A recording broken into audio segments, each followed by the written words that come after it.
सभी दोस्तों को प्यार भरा गुड मॉर्निंग। तो आइए दोस्तों, फिर मैं करंट अफेयर्स के क्वेश्चंस लेकर आ गया हूँ, वो भी टॉप 20 क्वेश्चंस जो कि सभी प्रतियोगी परीक्षाओं के लिए बहुत ही उपयोगी है। तो आइए पहला क्वेश्चन स्टार्ट करते हैं। तो पंडित जो है झाबरमल स्मृति पुरस्कार किस क्षेत्र में दिया जाता है? तो सबसे पहले हम बात करते हैं कि इसकी शुरुआत कब से हुई थी, कहाँ से हुई थी। तो पंडित झाबरमल की शर्मा की याद में दिया जा रहा है ये पुरस्कार, और इसकी शुरुआत जो है 1992 से हुई थी। और पंडित झाबरमल जो है शर्मा जो है, इनका बहुत बड़ा नाता रहा है आपके राजस्थान में। वहीं पैदा हुए क्षेत्रीय क्षेत्र में, वहाँ उन्होंने बहुत सारे काम किए पत्रकारिता से संबंधित। तो पंडित झाबरमल स्मृति पुरस्कार जो है आपका किस क्षेत्र में दिया जाता है? तो आपका व्याख्यान एवं सृजनात्मक साहित्य और पत्रकारिता के क्षेत्र में। तो ऑप्शन नंबर आपका ए। आरोग्य सेतु जो ऐप है वो किससे संबंधित है? तो बच्चा बच्चा भी इसको जानता है कि बिना आरोग्य सेतु ऐप का कोई भी स्मार्टफोन आजकल है ही नहीं, सभी में इंस्टॉल है। तो भारत सरकार ने सख्त हिदायत दी है कि सभी के फ़ोन में ये इंस्टॉल होना चाहिए, और इसी के माध्यम से आजकल आपका जो 45+ में है, इनको फ्री में टीका भी लगवाया जा रहा है। तो दोस्तों, आप लोग जो भी 45+ है, तो जाइए आप लोग इसके माध्यम से रजिस्ट्रेशन करके आप टीका लगवा सकते हैं। तो जिसको भी टीका लग जाएगा तो उसको कोरोना तो होता है, कई में सुनने आया केसेस में कोरोना हो रहा है टीका लगने के बावजूद भी, लेकिन कोरोना तो होगा लेकिन वो फिर कभी मरेगा नहीं। यानी टीका लग जाएगा तो वो बच जाएगा, तो मरेगा नहीं। तो इसलिए आप लोग भ्रांतियाँ में न रहिए। तो आप लोग टीका लगवाइए, जिससे आपको इम्यूनिटी पावर 200 से 300 गुना बढ़ जाता है इम्यूनिटी। तो चलिए दोस्तों, किससे संबंधित है आपका? आपदा संरक्षण से या कोविड-19 महामारी से? तो आपका ऑप्शन नंबर बी, यानी आरोग्य सेतु ऐप किससे संबंधित है? कोविड-19 महामारी से। तो option number B. Project dolphin Bharat की कौन सी डॉल्फिन के संरक्षण संबंधी परियोजना है? तो जो प्रोजेक्ट डॉल्फिन चलाया है मोदी जी ने, किसको बचाने के, कहाँ के डॉल्फिन को बचाने के लिए? गंगा की डॉल्फिन को संरक्षण के उद्देश्य से चलाया गया है। तो ऑप्शन नंबर आपका बी, यानी कौन सा डॉल्फिन? यानी गंगा की डॉल्फिन को संरक्षण करने के उद्देश्य से ये परियोजना लॉन्च किया गया है। भारतीय पुरातत्व सर्वेक्षण ASI कितने नए सर्किलों की घोषणा की है? तो ASI का मतलब है आर्कियोलॉजिकल सर्वे ऑफ इंडिया। तो अभी हाल ही में कितने सर्किलों की घोषणा की है? 7 सर्किलों की। तो पहला आपका जबलपुर, दूसरा आपका ट्रिची, तीसरा आपका झांसी, चौथा आपका मेरठ, पांचवा आपका हम्पी, और रईगंज छठवां, और आपका राजकोट सातवां राजकोट। तो ये नए सर्किलों की घोषणा हुई है भारतीय पुरातत्व सर्वेक्षण के द्वारा। तो कितने आपके ऑप्शन में? 7। अगर पूछ लेगा इनमें से कौन सा नहीं है तो आप लोग देख लीजिएगा। आइए अगले क्वेश्चन की तरफ बढ़ते हैं। ग्रेटा थनबर्ग को गुलमेखनियन पुरस्कार से क्षेत्र में सम्मानित किया गया। तो थनबर्ग जो है कितने साल की है? मात्र 18 साल की हैं। और इन्होंने जो है, ये कहाँ की थी? ये स्वीडन की है। और इन्होंने मात्र 18 साल की उम्र में, यानी पर्यावरण कार्यकर्ता के रूप में जानी जाती हैं, और पर्यावरण संरक्षण के लिए इन्होंने बहुत सारे काम किए। तो इसीलिए इनको पुरस्कार भी प्राप्त हुआ है पर्यावरण से संबंधित। तो इनको सम्मानित किया गया है किस क्षेत्र के लिए? तो पर्यावरण एवं जलवायु परिवर्तन के लिए। तो ऑप्शन नंबर आपका ए। निष्ठा विद्युत योजना मित्र किससे संबंधित है? तो वेरी इंपॉर्टेंट है दोस्तों आपका। तो आप लोग ऑप्शन में क्या मारेंगे भैया? विद्युत योजना से संबंधित है। तो सही है, विद्युत योजना ने ये शुरुआत किया था। और कहाँ पर शुरुआत हुई थी इसकी? अगर पूछ लेगा कि निष्ठा विद्युत योजना किस प्रदेश से संबंधित है, तो ये मध्य प्रदेश के विद्युत योजना ने ये शुरुआत किया था महिलाओं के सशक्तिकरण हेतु।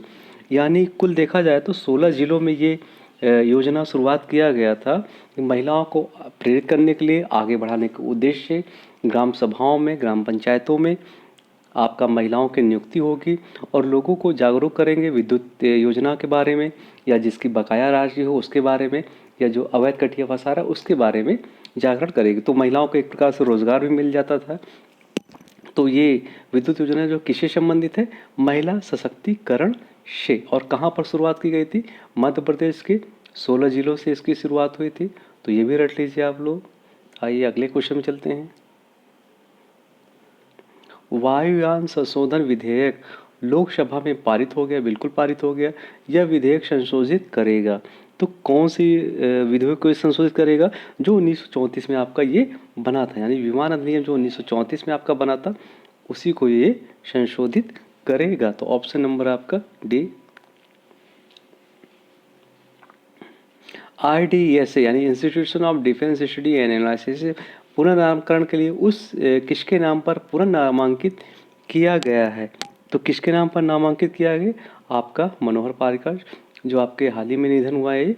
गोवा के मुख्यमंत्री थे आपके, बहुत ही ईमानदार कर्मठ मुख्यमंत्री थे। इनके जैसे ईमानदार बहुत कम मिलना मुश्किल है दोस्तों। तो बहुत ही ईमानदार ये व्यक्ति थे मनोहर पारिकर जी। तो ऑप्शन नंबर आपका सी। भारत के बधावन बंदरगाह भू स्वामित्व मॉडल में विकसित किया जा रहा है। तो बधावन कहाँ पर ये अवस्थित है आपका? तो बहुत ही इंपॉर्टेंट क्वेश्चन है, बिहाली में है। तो ये बधावन आपका कहाँ दोस्तों? महाराष्ट्र में अवस्थित है। तो ऑप्शन नंबर आपका डी। दूसरी तेजस एक्सप्रेस ट्रेन कहाँ से कहाँ तक चली? तो सबसे पहले हम बात करते हैं पहली तेजस। अगर पूछ लेगा कि पहली भैया तेजस एक्सप्रेस कहाँ से कहाँ तक चली थी, तो पहली तेजस आपका शुरुआत हुआ था लखनऊ से दिल्ली में। तो ये याद रखिएगा, ये पहली शुरुआत हुई थी। लेकिन जब दूसरी की शुरुआत हुई तेजस एक्सप्रेस, तो कहाँ से कहाँ चली ये? अहमदाबाद से मुंबई। तो ऑप्शन नंबर आपका ए, यानी ये दूसरी शुरुआत हुई थी तेजस की। और पहली आपका लखनऊ से दिल्ली चली थी, दूसरी आपका अहमदाबाद से मुंबई। और तेजस से बहुत अत्याधुनिक सुविधाओं वाला ट्रेन है, जिसमें आपका सब स्वचालित है, खिड़की दरवाजे सब ऑटोमेटिक हैं, और कॉफ़ी है, हर चीज़ है, सीट है, अच्छी अच्छी सीटें हैं। और एयर होस्टेस की जैसे यहाँ पर महिलाएं भी हैं आपका जो है देख रेख के लिए। तो बहुत सुविधाएं हैं, लेकिन पैसा भी तो बहुत है। इसलिए आप लोग यात्रा ना ही करिए, आप लोग जनरल में ही चलिए, जहाँ पर लाई बेचने वाला, मूंगफली बेचने वाला सब कुछ चले आते हैं और बड़ा एंजॉय होता है, लोग आते रहते हैं यात्रियाँ। चलिए खैर, तो दूसरी तेजस एक्सप्रेस ट्रेन कहाँ से चली भैया? अहमदाबाद से मुंबई के बीच में। और पहली कब चली थी आपका? लखनऊ से दिल्ली के बीच में। कोरोबाट क्या है? वेरी इंपॉर्टेंट दोस्तों, हाल ही का है ये, एकदम करंट का बहुत इंपॉर्टेंट क्वेश्चन है कि कोरोबाट क्या है। तो कोरोबाट जो है ये महाराष्ट्र के एक छोटे से वैज्ञानिक ने, यानी 23 साल के इंजीनियर ने, जिसका नाम था तिरोड़कर, उन्होंने बनाया था। और कोविड आपके कोविड से लिए जो बीमारी ग्रसित हैं उनके लिए अत्याधुनिक एक ये रोबोट बनाया गया था, यानी जो इंटरनेट के माध्यम से चलता था। और ये रोबोट जो है, ना कोई नर्स जाएगा, ना कोई डॉक्टर रहेगा, ये रोबोट के माध्यम से, इंटरनेट के माध्यम से नियंत्रित किया जा रहा है, जिससे कि कोई पास में भी उनके ना जाए, और रोबोट ही उनको दवाई देगा, उनकी देखभाल करेगा, उनकी सारी जो जिज्ञासा होगी उनको भी वो ख़त्म करेगा। यानी उनसे बातचीत भी कर सकता है, उनका हालचाल भी ले सकता है, और उनका जो भी सुविधाएं होगा, जैसे आपका नर्स देखभाल कर रही है, डॉक्टर देखभाल कर रहे हैं, सारा काम रोबोट के द्वारा होगा। तो ये कोरोबाट क्या है दोस्तों? एक इंटरनेट नियंत्रित रोबोट है, यानी ऑप्शन नंबर बी। 23वें राष्ट्रीय युवा उत्सव का आयोजन कहाँ पर किया गया? तो कहाँ पर किया गया दोस्तों? आपके उत्तर प्रदेश में। उत्तर प्रदेश में कहाँ पर आपका? यानी लखनऊ में। ऑप्शन नंबर आपका ए। ऑपरेशन समुद्र सेतु किसके द्वारा लॉन्च किया गया? तो वेरी इंपॉर्टेंट है दोस्तों, आज हमारा जो देश लड़ रहा है आपका कोविड-19 से ही लड़ रहा है, और इसी के लिए बहुत सारी योजनाएं भी चला रही हैं। क्योंकि ये ऐसा कोविड महामारी है, ना कभी ऐसा कोई आया है महामारी, और ना कोई आएगा। क्योंकि हर व्यक्ति, हर एक सदस्य, हर एक हिंदुस्तानी इस कोविड-19 से लड़ रहा है, और इससे मुक्ति नहीं मिल पा रही है। क्योंकि बहुत ही भयावह ये स्थिति हो गई है।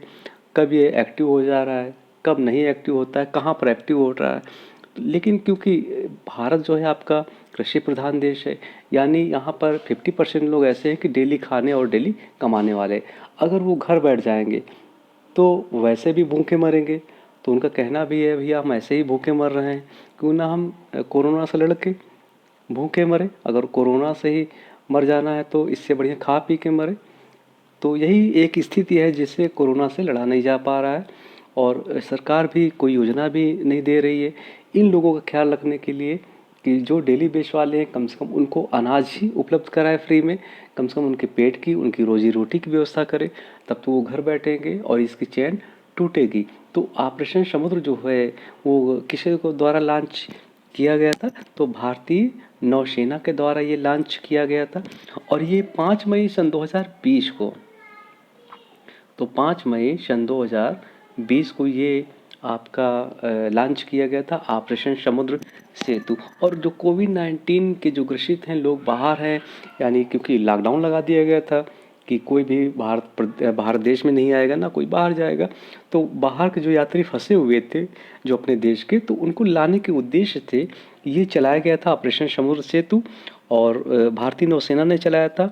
तो करीबन जो है 3,992 लोगों को, यानी जो विदेश में थे, उनको भारत में लाया गया था इस योजना के तहत।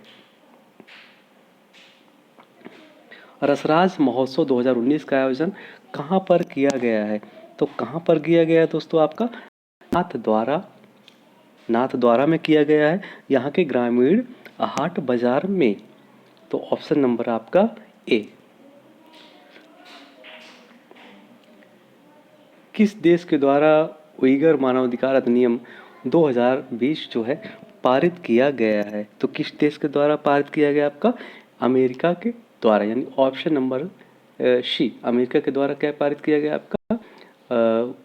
उइगर मानवाधिकार अधिनियम 2020।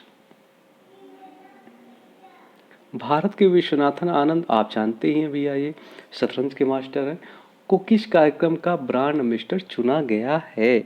तो किस कार्यक्रम का ब्रांड एम्बेसडर चुना गया है? पर्यावरण शिक्षा कार्यक्रम, यानी ऑप्शन नंबर आपका डी।